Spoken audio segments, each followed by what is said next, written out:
Donc préparation de rillettes de porc, on a fait cuire une échine de porc. Là ici j'ai mis le gras à part pour la cuisson. Ça va nous permettre en fin de compte de mélanger notre gras en fin de cuisson.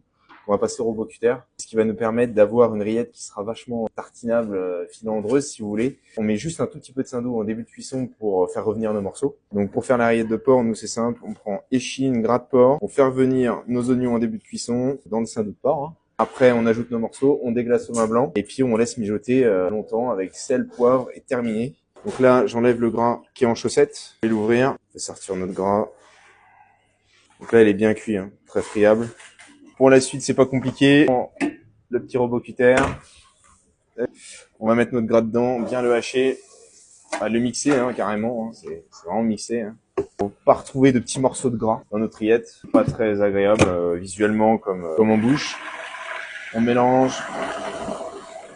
Parfait. Donc une fois que c'est mélangé, on va prendre notre gras et on va tout incorporer dedans. Donc je sais pas si vous arrivez à voir, dans le bac on voit bien du coup notre bouillon de cuisson. Hein, donc ça c'est tous les sucs et tout le jus en fin de compte qui est ressorti de la viande, hein, parce que vous avez une viande qui est plutôt sèche vu que toute l'eau est ressortie des fibres.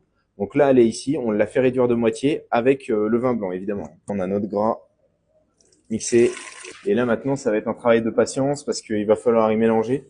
Donc là on va déjà attendre dans un premier temps que le mélange refroidisse. Vraiment qu'il soit plus froid pour que finalement votre gras ait une texture un peu de mayonnaise. Sur mayonnaise ou du beurre pommade, c'est un peu pareil. Et à ce moment-là, en fin de compte, le jus va se lier avec la viande et c'est ça qui va vous faire justement cette liaison de rillettes. Donc dans un premier temps, vous pouvez mélanger déjà comme ça. Donc là, on voit qu'il y a vraiment tout le gras et tout le jus qui est en surface. C'est normal, hein. Faut pas s'inquiéter. Hein. Les rillettes, c'est pas ce que vous allez manger quand vous êtes au régime. Ça, à l'apéro, ça va être extra. On a une belle couleur caramélisée, exactement ce qu'on veut. Avoir ce petit goût grillé. C'est ça qui va donner la gourmandise à la rillette.